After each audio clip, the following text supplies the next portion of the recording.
नमस्कार दोस्तों, आज हम ऐसे सवालों के बारे में चर्चा करने जा रहे हैं जो हर भारतीय के दिमाग में कहीं ना कहीं घूमते रहते हैं। क्या भारत की शिक्षा व्यवस्था वाकई फेल हो रही है? मैं इस चुनौती को स्वीकार कर चुका हूं कि इस सिस्टम की अच्छाइयां, कमियां और बीच की सारी सच्चाइयां आपके सामने रख दूंगा। भारत की शिक्षा व्यवस्था दुनिया के सबसे तेज दिमाग देने के लिए जानी जाती है, लेकिन साथ ही इसे कई कमियों और कमजोरियों के लिए भी आलोचना झेलनी पड़ती है। लगातार बहसें होती रहती हैं, क्या हमारी शिक्षा व्यवस्था सच में बच्चों को भविष्य के लिए तैयार कर रही है? 500 मिलियन से भी ज़्यादा छात्रों के साथ भारत की शिक्षा व्यवस्था दुनिया में सबसे बड़ी शामिल है। इसीलिए इसके मजबूत और कमज़ोर पहलुओं को समझना बेहद ज़रूरी है। भारत की शिक्षा व्यवस्था की सबसे बड़ी चुनौतियाँ क्या हैं? चलिए एक एक करके जानते हैं। नंबर 1, शिक्षा की गुणवत्ता क्या है? रूरल इलाकों के कई स्कूलों में बुनियादी सुविधाएं तक नहीं हैं। क्लासरूम, साफ पानी, बिजली, शौचालय और सबसे बड़ी बात प्रशिक्षित शिक्षक। इससे शिक्षा की गुणवत्ता में भारी अंतर पैदा होता है। जहां शहरी स्कूलों में सुविधाएं बेहतर हैं, वहीं ग्रामीण क्षेत्रों में हालात बिल्कुल उल्टे हैं। पॉइंट नंबर 2, शिक्षा तक पहुंच। गरीब और वंचित वर्ग के बच्चों के लिए स्कूल तक पहुंचना ही एक संघर्ष है। कई परिवार आर्थिक और सामाजिक और साथ ही दूरी से जुड़े कारणों के कारण अपने बच्चों को स्कूल नहीं भेज पाते हैं। पॉइंट नंबर 3, पुराना पाठ्यक्रम। कई विशेषज्ञ मानते हैं कि हमारा कोर्स आधुनिक नौकरी बाजार की ज़रूरतों से मेल नहीं खाता।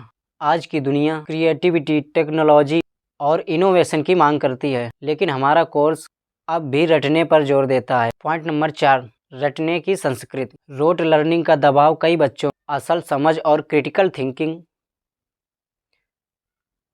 को खत्म कर देता है। यही वजह है कि बच्चे परीक्षा में नंबर तो ले आते हैं, लेकिन असली समस्या समाधान कौशल में पीछे रह जाते हैं। पॉइंट नंबर 5, शिक्षण प्रशिक्षण की कमी। भारत में लगभग 30% शिक्षक बिना प्रशिक्षण के कर रहे हैं, जो शिक्षा स्तर पर सीधा प्रभाव डालता है। सरकार ने योजनाएं तो बनाई, जैसे राइट टू एजुकेशन एक्ट, पर अक्सर ये नियम कागजों पर ही अच्छे लगते हैं। जमीन पर इनका असर उतना नहीं दिखता।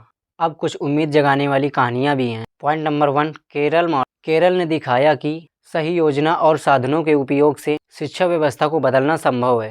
यहाँ क्रिटिकल थिंकिंग, रचनात्मक और प्रैक्टिकल लर्निंग पर खास ध्यान दिया जाता है और इसका नतीजा है उच्च साक्षरता और बेहतर प्रदर्शन। पॉइंट नंबर 2, सामाजिक संगठनों का योगदान। अक्षय पात्र फाउंडेशन जैसे संगठन सरकारी स्कूलों में पौष्टिक भोजन उपलब्ध करवाते हैं। इससे न सिर्फ बच्चों का स्वास्थ्य सुधरता, बल्कि उनकी स्कूल उपस्थिति भी बढ़ती है और पढ़ाई पर ध्यान केंद्रित होता है। अगला पॉइंट है निष्कर्ष। भारत की शिक्षा व्यवस्था न पूरी तरह फेल है और न ही पूरी तरह सफल है। ये एक बड़ा और जटिल सिस्टम है, जहां चुनौतियां भी विशाल हैं और संभावनाएं भी अनंत हैं। सुधार की ज़रूरत तो है, लेकिन बदलाव की शुरुआत हो चुकी है। अब सवाल आपसे है, क्या आपको लगता है कि वाकई भारत की शिक्षा व्यवस्था फेल हो रही है या फिर यह सही दिशा में आगे बढ़ रही है? अपनी राय कमेंट में ज़रूर बताएं। और अगर ऐसी ही जानकारी, विश्लेषण और सोच उत्तेजक विषयों पर और वीडियो देखना चाहते हैं तो चैनल को ज़रूर चेक करें और साथ ही सब्सक्राइब करें।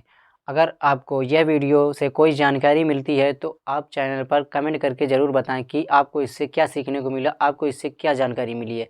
और साथ ही लाइक करना ना भूलें और अपने दोस्तों को भी शेयर। और अगर आपको ऐसे वीडियो और देखने तो कमेंट ज़रूर कीजिए। मैं ऐसे ही आगे और भारत में नई प्रणालियों के द्वारा नए वीडियो लेकर आऊँगा। जय हिंद दोस्तों।